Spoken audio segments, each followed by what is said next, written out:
So what's up, man? What's up, my man? My man Jams. Jams is I'm James. tired. I'm James. I forgot about that. Tired but good, man. Here I'm just gonna turn it to the side. Cool. Yeah. So, okay, I'm gonna start it this way. Okay. I know it's gonna sound super. What's the word I'm looking for?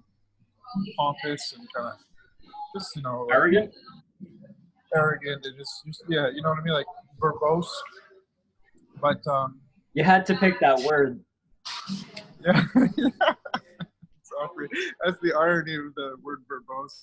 It's kind of verbose in itself. But here's the funny thing. As paradoxical as that sounds, you know how I'm starting this philosophy of my own kind of, and I call it paradoxism. Well, I was thinking about purpose, in a, obviously the metaphysical sense, like a meta philosophy, a sort of meta philosophical sense. And I know that sounds weird, but I'll explain after. But so here's what I thought. I thought in order to understand purpose in a different manner, as I guess we can agree that the main way that people or human beings sort of try to understand purpose or do understand purpose is that it has to do with causality, right? Like, what is the meaning of this? What is the purpose for why? Yeah. Um, and and obviously that brings us into the prime mover paradox with the infinite regression and so on, right? Well, Okay, so that's what my thesis when I was 12. You remember that? yes, That's what I it was all remember. about. Yeah. So so I decided to sort of put some challenges down on paper for myself, and it was this. It was that in order to better understand purpose, or to at least make a paradox out of purpose that goes beyond infinite regression, that will more kind of allow us to, because infinite regression isn't satisfactory. Like we think of it, we're like, okay, let's say the ultimate purpose for existence is whatever God says it is, and He hasn't told us yet, or whatever it is. Um, but then you have that problem where you say, well, who created God, right? Yeah. Like, what is God's purpose? And it's infinite regression. Okay, so that's nothing you can really live by, or at least be satisfied by, and just go on living your absurd life. So I said, okay, well, maybe it's best that I sort of like understand purpose as an axiom, and then also here's an interesting thing: understanding the antithesis of stuff tends to help you understand the very thing you're trying to understand, right? So I was like, Yeah. what is the antithesis of purpose? And that's what's really kind of verbose. I guess I was going to start with that line, but I didn't. I just ended up explaining everything else. But I basically, I believe that I understand the antithesis of purpose. So here's as simple as I can put it. I'm really looking towards you to first tell me I'm not batshit crazy, and that I actually, it makes some kind of sense, or and then two, well, like point out some faults in it. Say, well, you haven't thought about this, or you haven't tested that. Okay, so in order for purpose to have an antithesis, let's just use the non-verbose term, opposite. What would be the opposite of purpose? So I think that we can better understand purpose if we know what that is. But then I realized that whatever it is that you choose, so obviously I've sort of synthesized it all and kind of distilled it to two constituents, which would be existence and non-existence, absolute nothing. So those two things had to do with purpose and the antithesis of purpose. So that's what your mind sort of kind of jumps to. It's like, well, what is the exact opposite of purpose? Well, if purpose isn't something that we can understand within the realm of existence, perhaps the antithesis of purpose is non-existence, right? But it doesn't make sense Can because I just say whatever someone listening to this might? I mean, the first thing that would come to mind is the antithesis to purpose would be uselessness. Uselessness could be, yes, it could be. Example. But that's why I use the verbose term antithesis, because I don't want it to be the opposite. Like, what is it in linguistic terms? Is it an antonym? You have like synonym, Yeah, which I think is so. Yeah. same Yeah. thing. Okay, so I don't want people to think about purpose in that sense, or at least the antithesis of purpose as the antonym, like the equivalent of an Yeah. antonym. I think because it's not that simple. I mean, you know what I mean? Like, Yeah. but no, that's an interesting one that you're throwing at me. We'd have to think about, eliminating that out of the equation. But here's the what I believe to be kind of a brilliant part. If anything is the antithesis of purpose, right, then it negates itself, because you can't. What is the opposite of purpose? It's non-purpose. But whatever is non-purpose ends up having a purpose, which is to be the exact opposite of purpose. So Okay. it negates itself. It cancels out. That's why I don't believe it can be the opposite. There is no opposite of purpose. There can't be a sort of antonym in that realm, because at the moment that you have an opposite purpose, then it becomes purposeful, and its purpose is to be the opposite purpose, right? So, and here's where it becomes an axiom, because then purpose must become its own antithesis, and so if we really sort of, what I've sort of kind of scribbled on paper, is I came to the conclusion that the infinite regression, specifically the infinite regression of purpose, is the antithesis. And so that kind of closes the loop. It's like a paradox, right? So you have purpose without purpose, if you think about it in those terms. Okay. Because ultimately speaking, my goal is to create, like, to be able to at least catalyze a paradox out of every concept that we sort of think about and are perturbed with, in terms of existential dread and all that kind of stuff. If we can all just sort of realize or assume a paradox on a level that's understandable and straightforward, logical, then it doesn't it sort of eliminates all the need for war and questions and dread and all that kind of stuff. Yeah. At least I would hope. But so does that make any sense? Is there anything you didn't understand that I didn't make clear? Because maybe I'm just not. It feels like I'm understanding this on a gut level, but not on an intellectual level right now. Yeah. There's some parallels that it makes me think of, some things that, some big themes. I find a lot of the vague terms like love, purpose, truth, those kinds of things, like the ultimate ideals, the almost things that people would often equate to what they conceive of as God or the universe or whatever like that. Often, I'm seeing this a lot in philosophy these days, and a lot of what I've been looking at. Like, for example, with truth, when people say there is no such thing as truth, you just ask them, well, is that the truth? Then they're kind of fucked. It makes me think of what you're saying as uselessness actually having a purpose. You see what I'm saying? Yeah. It ends up being the same thing, but each face of this vague idealism, this supreme whatever it is, the purpose, the truth, has its own philosophical way of being seen. I know this sounds crazy abstract to anyone listening, but like, I think at the root of a lot of not just like political issues, but philosophical, religious, just I like to think that everything comes back to almost like memes, like ways of thinking, belief systems that almost spread through people like a virus. And two of the major competing ones right now in the world, and we're on like a rise, a climactic rise with these things, is the belief that there is no such thing as truth versus the belief that there is such a thing as truth. But it comes back to the same thing that you're saying, that there's such a thing as purpose versus there is no purpose. And you see what I'm saying? Yeah. I see. You're establishing a sort of like basis of some kind. Like, it's like, by what metric? Is that what you're saying? It's like kind of like, by what metric are you going? Okay. So here's I thought about that as well. So here's my reply to that. It's basically um, like it's conceptual. It's like, well, obviously we're not talking about first like causality, like the first, like the prime mover, right? Because we don't know what that is, and if there even is one. That's why I exclude that right away, and that's because that's the problem. You know, so purpose as a law of causality.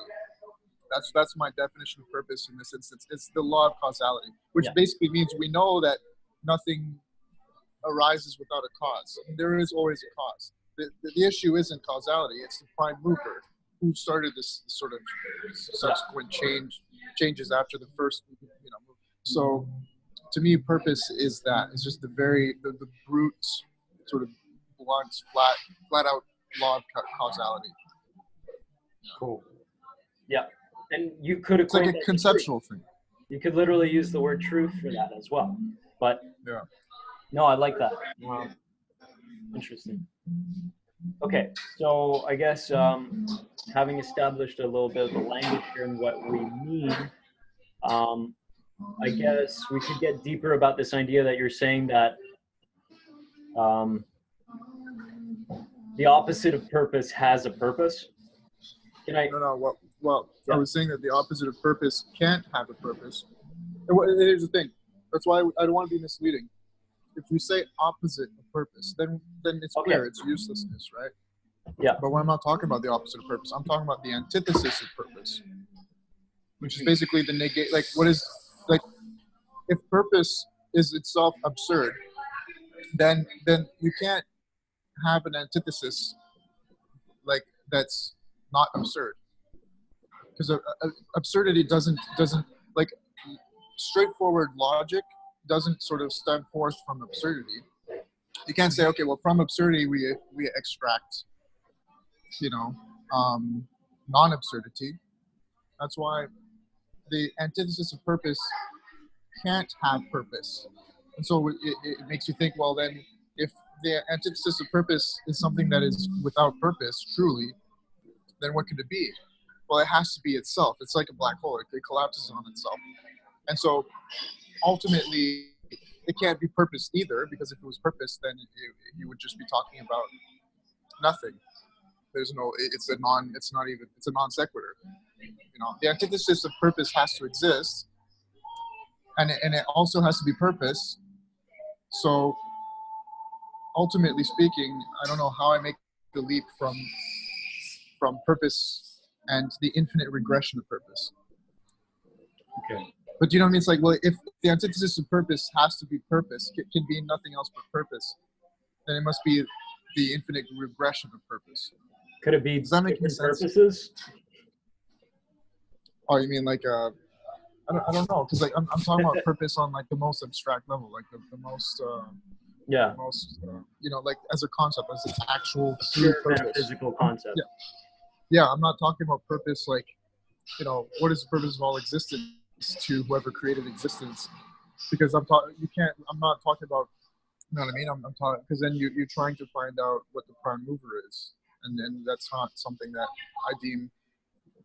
Let's not even say possible. It's just not valuable. There's no value to that. I just want to close the paradox. I think it's possible to close the paradox there, or at least to catalyze it, bring it into existence, to say, okay, so like purpose. If we think about purpose, I just want to change the way people think about it, right? I don't want people to say, okay, what's the purpose of existence? Because obviously Nietzsche battled with that, right? He said, well, we don't want the world going into nihilism, thus spoke Zarathustra, all these other things. But Zarathustra himself, it never describes purpose, or at least never, catalyzes a paradox wherein purpose doesn't have to be questioned to begin with.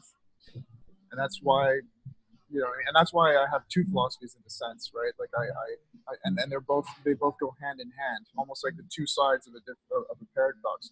Is one that existence is its own essence, hence I call it existentialism, and then the second one would be paradoxism, which is that is a paradox, right? Existentialism is a sort of paradox, but paradoxism as a philosophy seeks to, explain or at least catalyze a paradox out of all the contexts that are derived from existence, right? So, for example, morality, love, consciousness. If we can sort of describe the paradox within all these concepts, to me, I feel like the world would be a better place. So yeah, so purpose in this instance can't have. There is no true opposite. And again, it's not even opposite that we're talking about. Because we know obviously that it's collapsible. You say, what's the opposite of purpose? Well, it's non-purpose, right? It's uselessness.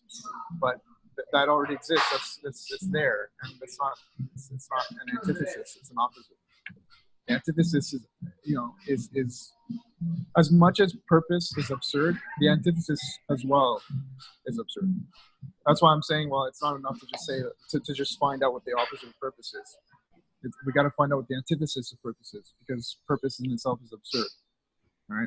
So if we find its antithesis and we know that that is absurd as well, then the two sort of like balances out. The math works out, right?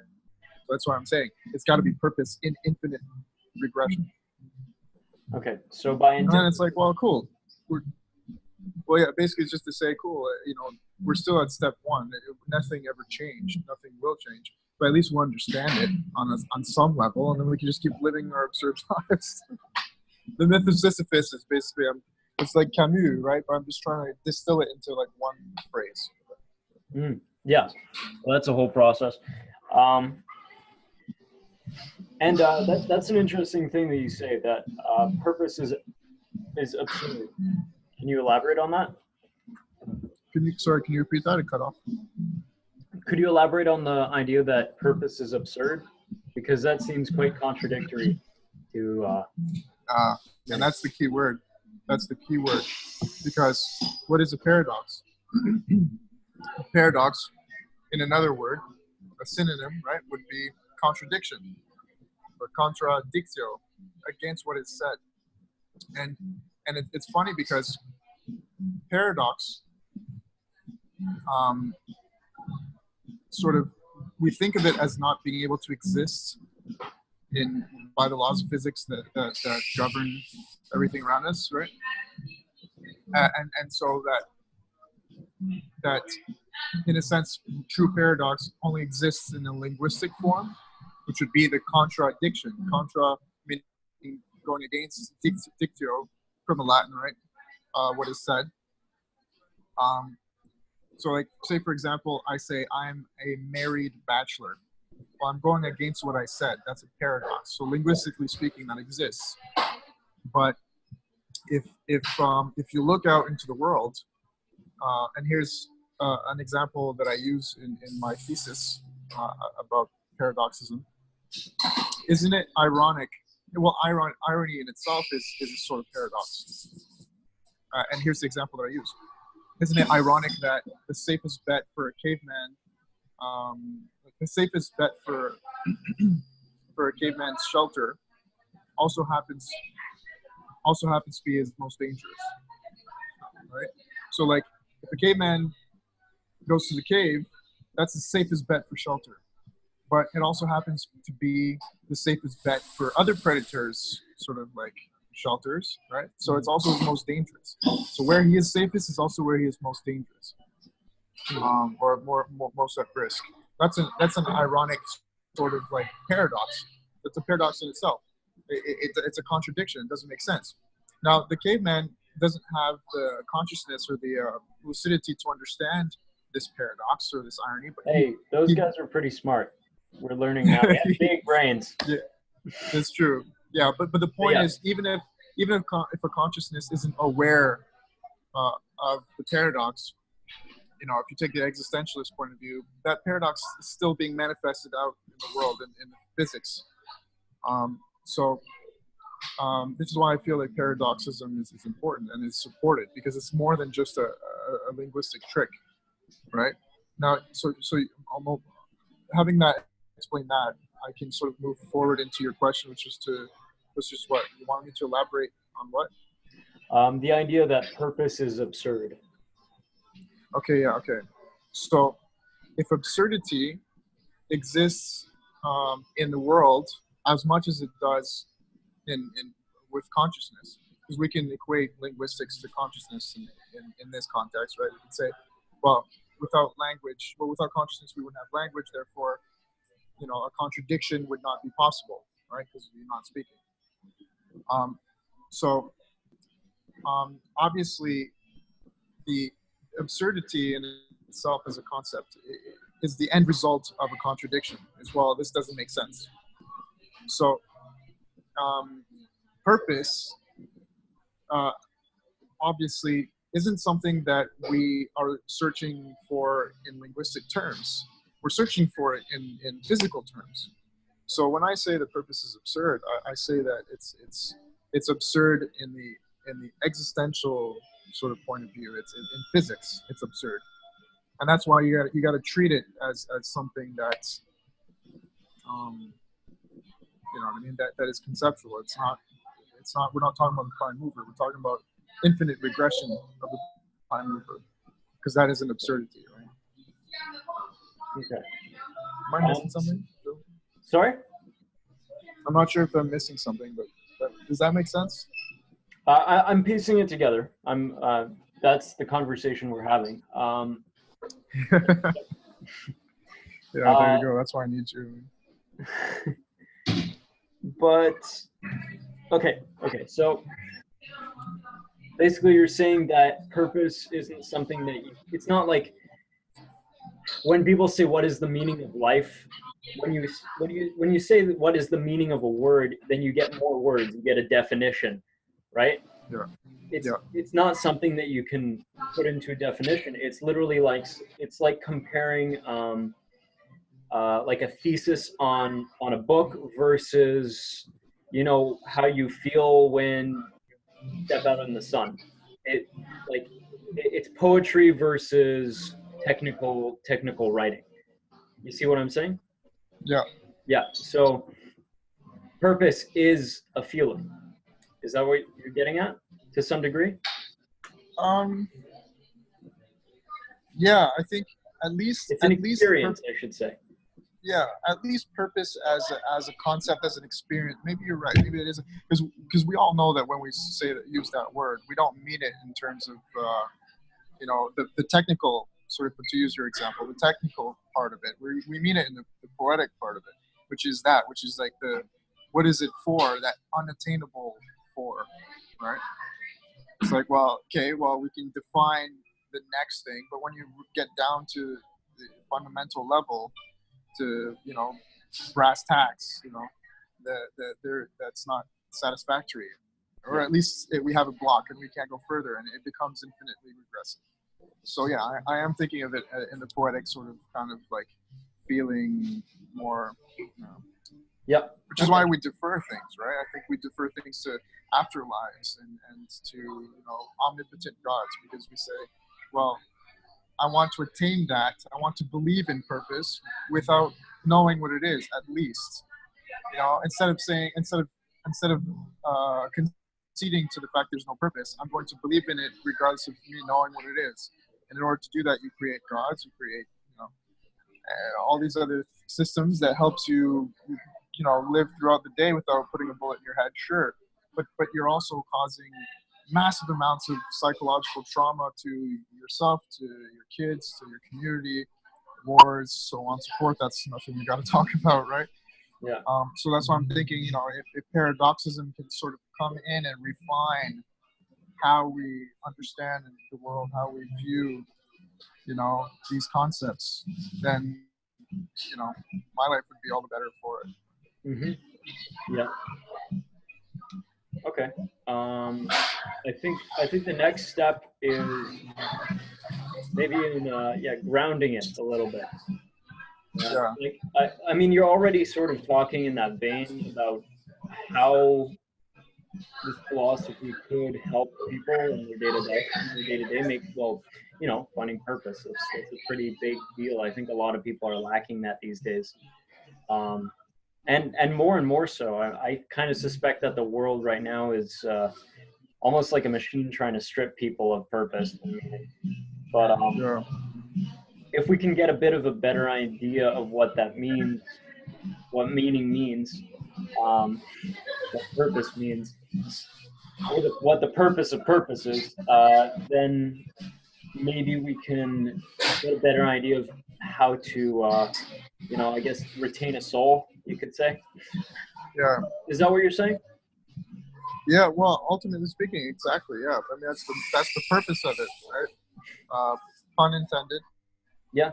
Well, I mean, So we're kind of we're talking like this. That's just what's going to end up happening. We're talking about the yeah. purpose of purpose. Well, that's the thing, right? I mean, we're talking about something that's being manifested as we speak, right? You have the intellectual dark web movement, which we're sort of like a part of, which is great. Where we're seeing people like Jordan Peterson and guys who gave them their platforms, like Dave Rubin. You got the Weinstein brothers. You've got even Elon Musk, Joe Rogan. These people, but more specifically the intellectual dark web, I think. You know, they how can I say, they're doing that. They're bringing sort of like a refinement to purpose and to all these concepts. Do you know what I mean? Like obviously, like they're dealing with different parts of it.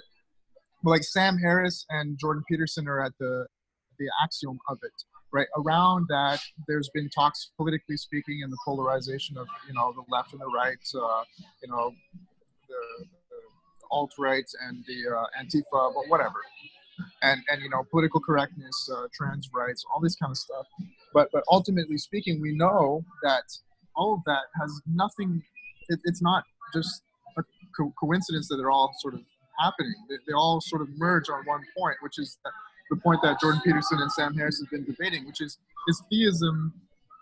Really is the utility of theism beneficial, and is it something that we can refine and use in the 21st century, or do we have to get rid of it and sort of build a new sort of structure or mainframe for spirituality and understanding? Objective morality, right?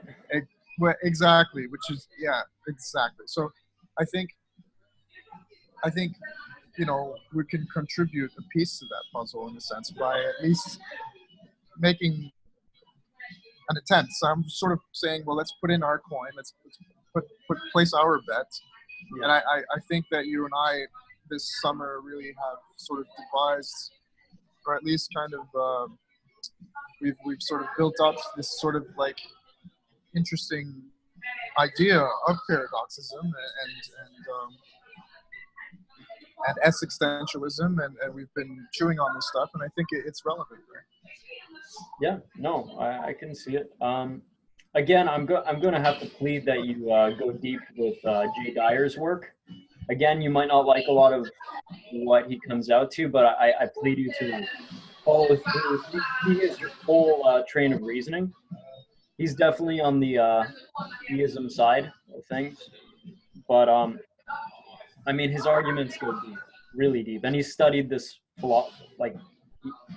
I've been listening to philosophy stuff for the last like 3-4 years now, and I mean having conversations with you and other people, and I've rarely come across someone who can talk about all the points and like track the history of different philosophies and the arguments that changed throughout history and everything that came from that. Not to say that I agree with him on everything, but anyway. For anyone who wants to check that out, it's worth it. Jay Dyer. Yeah. Okay. So I mean, there's a lot of ways to tackle this. Well, yeah. I mean, are we talking about the purpose thing, or are we talking about the how do we continue this sort of intellectual dark web movement? Because I watched, if I can interject real quick, I watched an interview with Bertrand Russell from like back in the 50s or something like that, really old, and maybe even earlier actually. In fact, almost certainly earlier. But anyway, and Bertrand Russell, as a philosopher, he talks about the three things that are necessary for the 20th century, right? And it's strange because they're the same things today, but also kind of one upped. And then I've also been watching I watched a debate between Christopher Hitchens and Frank Turek again today, and where they sort of debate that same sort of question. And this is back in the early 2000s, right? So like, or, definitely some years ago.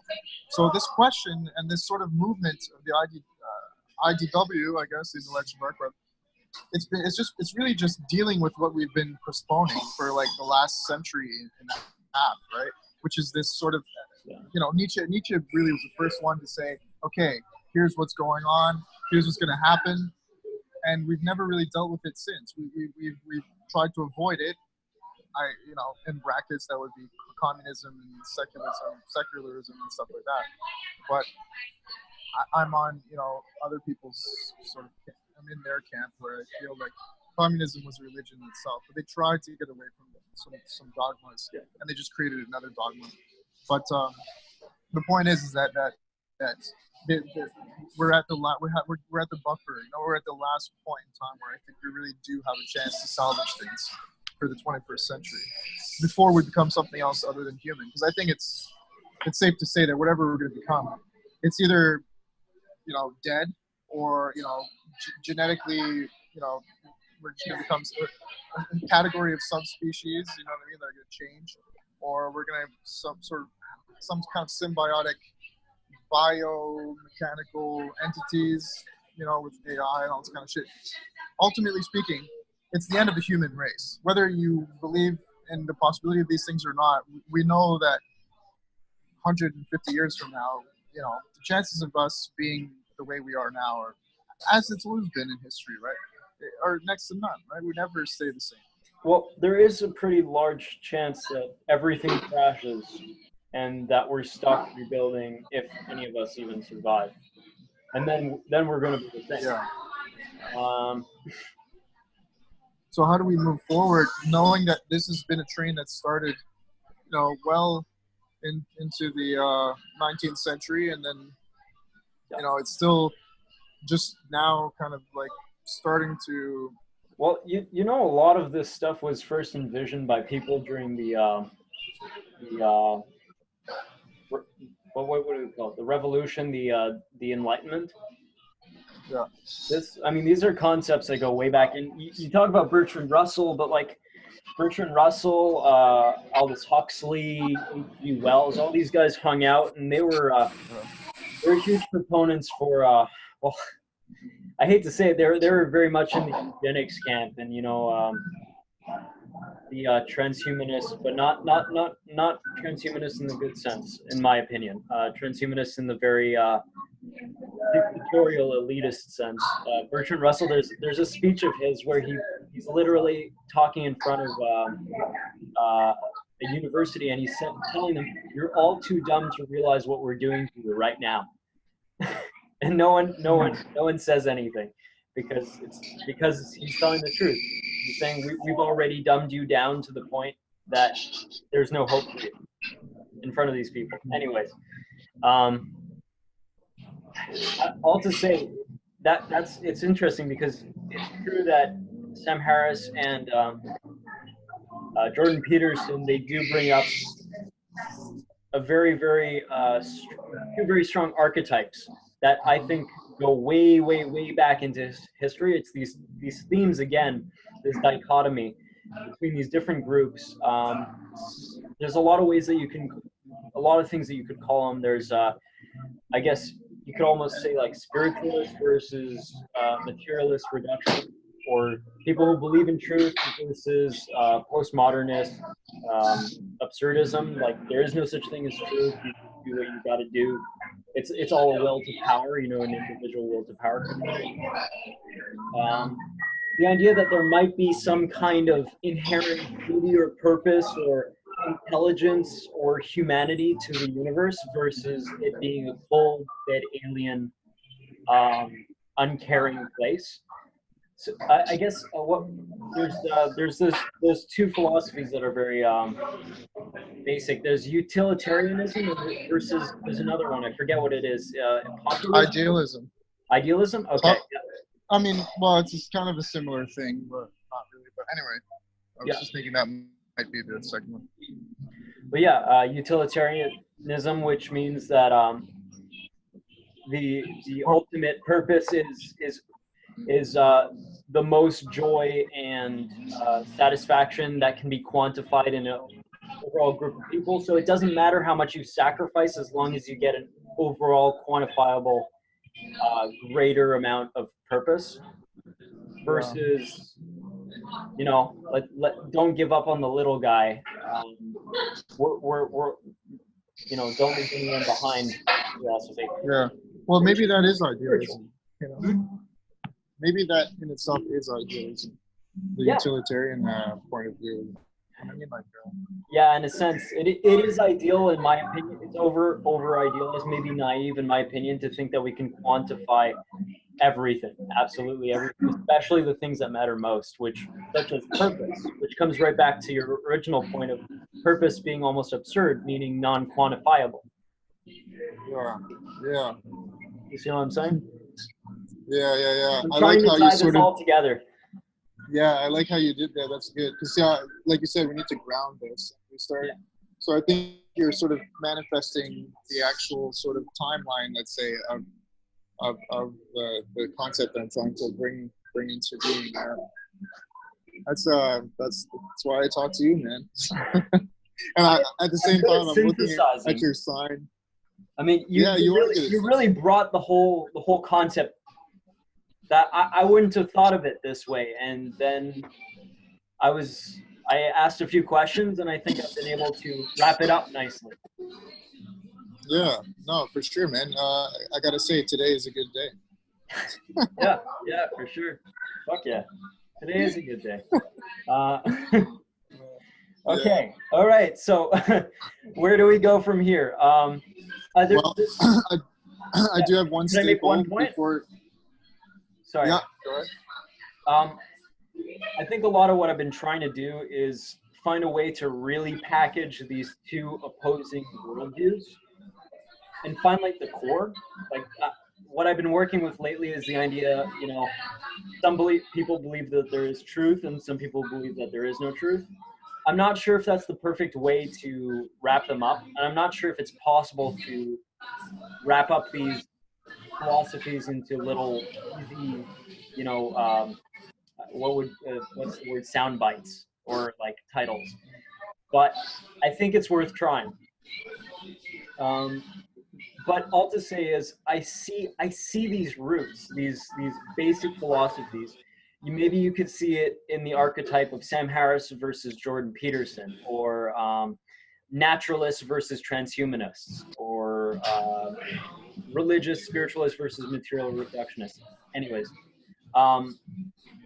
but I can see the offshoots of a lot of these beliefs leads to everything else.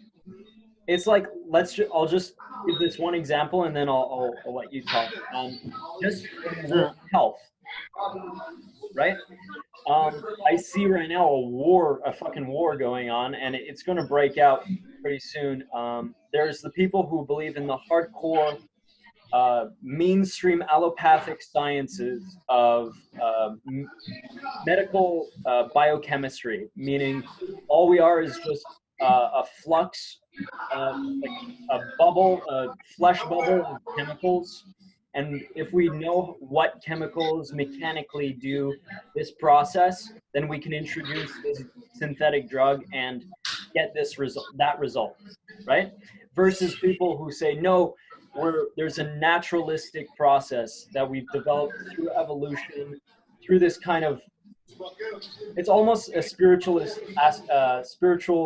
view of evolution, interestingly enough. But that, no, we don't understand the full package. We're holistic beings that are sensitized to things that biochemistry doesn't even take into account, of like light and all kinds of, like, if you look at just two chemicals interacting, then you don't get the full view of the millions of processes going on at the same time. You see, yeah, you make me think. Yeah, you make me think of fuck. It just dawned on me right now. You make me realize that you're like that guy who discovered the electromagnetic force, the connection between the two. Not Maxwell. Faraday. It's Michael Faraday. Yeah, you're like the Michael Faraday of the health world. You know what I mean? Thanks, man. Always like, oh, That's quite a compliment. Thanks. yeah, that's what it is. And I think it's important to two things. One, to put into perspective the health, because you and I tend to be erratic in that sense, where we jump from one topic to another, Yeah, whereas it's all very relevant all in a over the sense. place. But no, but it's not all over the place. I think people, if they apply this filter to our conversation, will understand that when we go from one topic to another, to use different examples, it's all relevant to one thing. So when you talk about the health aspect, well, like I said, right now we're on.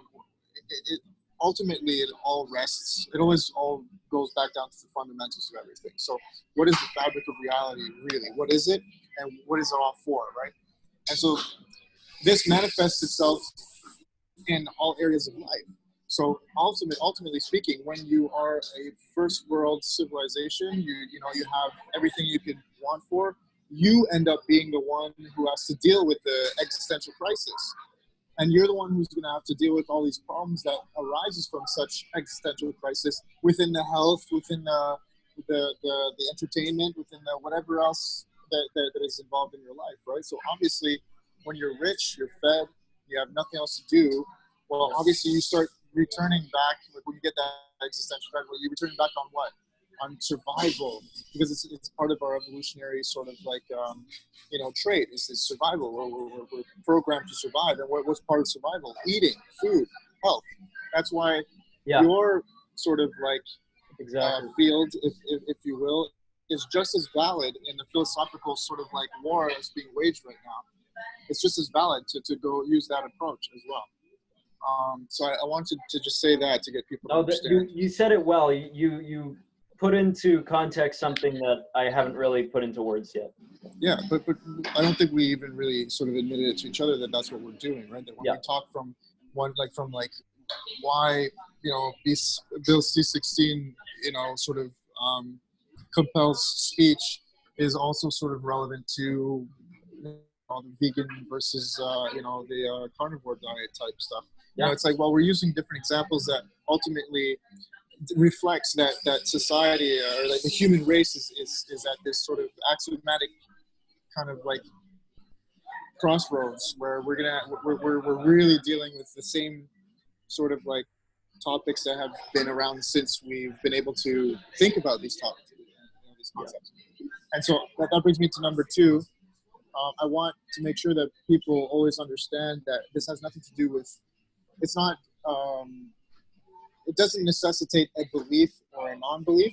So like, for example, the theory of paradoxism, or, like what you and I do, we attack things from, like, I can say I lean more towards existentialism than I do essentialism. You can say I'm, more of a carnivore than a vegan, whatever you want. But the point is, when we straddle the line, we're always trying to redefine truth, knowledge, and you know what I mean? Yeah. No matter where we are on the spectrum. So if someone says, well, whatever he's talking about, purpose and all this kind of stuff, I mean, even if you believe in God and that God gives you purpose, I think what I'm talking about, well, if you're listening, whoever you are, it applies to you, because obviously God, hey you, like God, your personal God hasn't, given you purpose clearly, right? And there's no reason for why you shouldn't come to understand, the universe that He created for you, or with you in mind. I don't know how you see it, but and so you want to understand God, don't you? And I think that would be a way to help people who believe in a personal God and understand their God a little bit better, right? That this is how He has created purpose, perhaps. Do you know what I mean? At least as far as what His creation seems to be telling us. And conversely, of course, to people who are nihilists or absurdists like myself, I'm more of an absurdist, that this is also useful because we have more of a clearer understanding as to what we believe in instinctively. So, just want to say this is applicable to all. I don't want people to say that what we talk about has any sort of bias or kind of like inclination that is personal. Although there are some, for sure, there always are. But generally speaking, we strive to make this, objective. We're trying to break through all of the barriers pretty much, and I mean that's what you were saying about that connection between these philosophies and something as say like health or politics. That's what metaphysics is all about. What are the things that are the underlying themes to all that can in a way be applied to everything? And it's true. I mean, ultimately, in every aspect of our lives, we're dealing with the unknown. And how we deal with that unknown is subconsciously or consciously, if you're a person who thinks about these things a lot and you're a philosopher or something, or you're very self-aware, those are the programs that tell you how to deal with things, right? So we all have personal metaphysics, and that's what's interesting too. That you really do have to listen to Jay Dyer, because you started sounding a lot like him right there, and that's sort of what we're talking about too. Is, metaphysics was like thrown away a long time ago by during the Enlightenment actually. That was a big thing. They threw it away as something that was just a whole bunch of jibber jabber crazy talk, because it was replaced much more with a very materialist point of view, as in no, philosophy might have its place. Science is the real deal. Metaphysics is just woo, Yeah, but see, this is what philosophy is. Philosophy isn't even a category. It's not even part of that category. Crown jewel of philosophy, and it's crazy to even attempt to do philosophy without metaphysics. But also by that rationale, if these materialists had continued to be right, if that was really a part of the Enlightenment, so I'm not satisfied or necessarily convinced that it is a real movement that comes from the Enlightenment, because Enlightenment it necessitates metaphysics. How do you create anything without first thinking about it? Well, maybe, you know what I mean, like supersymmetry and the Higgs boson was metaphysical before we say, well, there must be some particle out there and we're just going to find it, and then they found it.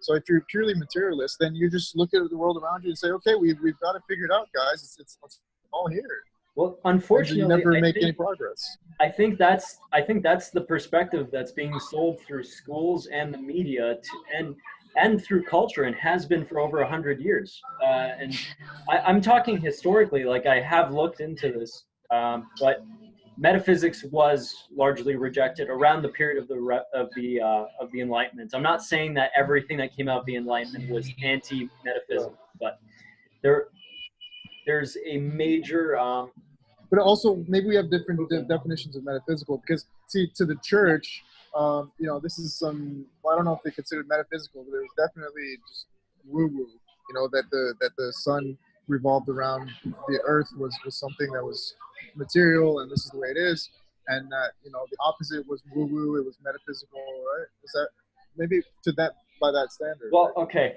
I gotta say, there's a lot of different sects of Christianity, and but the Roman Catholic Church for sure, their metaphysics, basically their metaphysics are postmodernist. Whatever the Pope says, and whatever the Pope says nowadays, the Pope says, whatever makes the most people happy. Oh my God. Okay, dude. I just found this out. We should do a segment every once in a while on your channel or on mine or whatever, where it's just called that, whatever the Pope says. So Nice. Whenever we have a question, whenever we get stumped or something like that, be like, I don't know about that.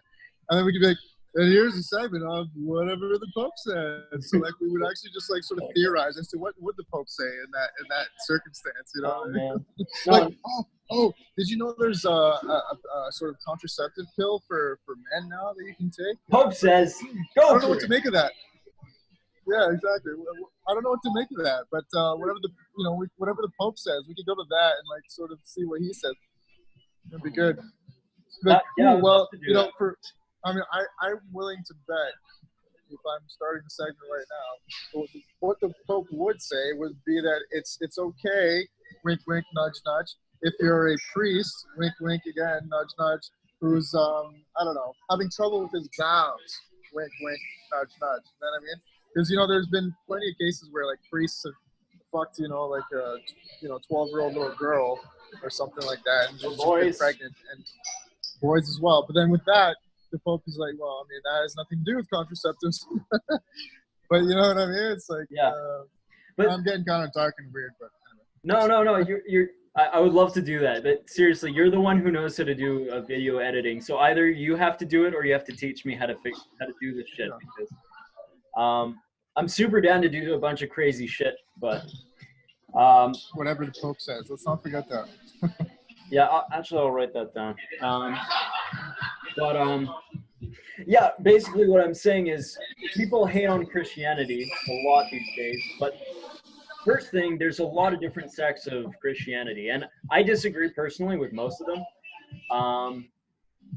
But that's just my personal opinion, because they keep changing their views based off of the politics of the day. So basically, they're not an actual religion. They don't actually believe anything. They're going right back to that theme that I was talking about. They're on the side of there is no such thing. But then if you look at Orthodox Christianity, extremely hardcore about very logical, rational philosophies and metaphysics. They're a very, very small segment, and they're being torn apart too now. Now they're different sects of Orthodox Christianity. But I'll just say the pure Russian Orthodox Church has retained the same perspectives since its creation for thousands of years, which is very interesting. This is stuff I've researched a lot in the last few months. All to say, it comes back to that theme, and you can't judge Christianity as a whole, is what I'm saying, right? Yeah. It comes to every group, and once again, one of the main distinctions between these groups is this idea that there's a truth that you have to abide to that is eternal. That's what metaphysics is. It's something that is beyond anything that is transient, something that is beyond the more superficial themes in life. Or whatever works now to make things healthy, that's the truth, whatever it is. See, it's these two philosophies that underlie everything. It's an interesting point. I never heard it framed quite like that before. Yeah. It's not entirely my idea. This is again stuff that I'm putting into my own words and thoughts, but it's stuff that I've read about ancient philosophy now, arguments that have been going on for thousands of years that unfortunately I think most people are completely unaware of, but are big questions that most of us are asking in the back of our heads but don't want to deal with day to day. Yeah. Sorry, I'm just curious, what's the runtime? I'm not seeing it from my side. Good question. I think doesn't say anywhere. It should. Anyway, I think we should resume anyway. Just a couple of things for now. Yeah. So ultimately, and this is what's funny, is most of our conversations end up this way. We'll start talking about some specific point, and then we'll run through the sort of the whole myriad of domains, and then sort of return to the same kind of point. Anyway, this was a very good digression. I liked where this all went. It was very resumed. I think we should let people also ask us some questions, about this kind of stuff, to sort of dictate where the conversation naturally goes. Which I'm willing to guess that the sneaky suspicion that a lot of it it's just the pattern that we've been repeating. We're talking about the same stuff, but in different sort of, with different filters, different lights, but ultimately the same stuff in a pattern. I'm pretty sure people would ask the same questions in the same manner. I love that. Okay, so fortunately, I think I have 60 subscribers right now. So yeah, that's pretty good. I think I think I'm satisfied with that, man. I gotta head out, but cool. I'd like to expand on some of this stuff. Think about the paradoxism thing, and if you could please also think about the antithesis of purpose, and then maybe there's something that that will pop a light bulb in your brain, and then you can come talk to me about it. It'd be great. Because I want to write a thesis on this. Yeah, no, for sure. That would be really cool, actually. And just one point I want to make. Something that you said earlier was that a lot of what we're getting at or trying to get at, hopefully will get to, is valuable for people who both might believe in God and, on the other hand, might be very nihilistic. And yeah, I like that. That's all I want to say is that's what metaphysics is. There are similarities, amazingly enough, between those worldviews. They overlap in many ways, and especially when it comes to terms with how we practically live our lives. Yeah, and ultimately speaking, is all that we all practically live out our lives the same way with the same values. Nobody wants to die hungry and sick and alone. Everybody wants for peace to be there and abundance. So we all have the same things. It's just we go about acquiring them in different ways because of a sort of belief that is so almost irrelevant. Do you know what I mean? Like this is why I think paradoxism is so, I don't know, valuable and necessary, is because it's sort of, think about it, it's a figure eight, right? It's an infinite loop. So it sort of encompasses both worldviews, whether there's purpose from a God or a self-containment of purpose. It includes both possibilities. That's what I love about paradox. Both are possible even though they're contradictory. That's what a paradox is. Yeah. Possibility is there. It's all there anyway. It doesn't matter. I think it's Nietzsche who said it. There's one of the major philosophers, maybe Kant, but who said that a paradox doesn't necessarily mean a contradiction. There's a deep philosophical conversation specifically about that. Yeah. There are specific types of paradoxes. Yes. Yeah. There's a really neat video that I watched a little while back that describes the types of I think it was on oh shit, why am I forgetting this? The guy who makes really, really cool videos that are like yeah, that narrows it down. Vsauce. I think the Vsauce guy talks about the different types of paradoxes. Yeah, so I'm talking about a very specific type of paradox, obviously. There's like fallacious paradoxes. Anyway, I'd have to, get a refresher on that. But anyway, ultimately speaking, we both understand that what I want to do here, and like you said, it's with the sentiment of helping everybody, and that's what we're striving for. So. Yeah, that's a good point to end on. Ultimately, we really want everyone to do as well as possible. So. As well as it's almost inevitable. Yeah. All right, bro. All right, man. Good talk. Yeah, good talk. Take it easy. Woo! Peace out. Peace. Peace. How do I stop this? God damn it. I'm just going to do a little I got it. jingle in the meantime. Okay.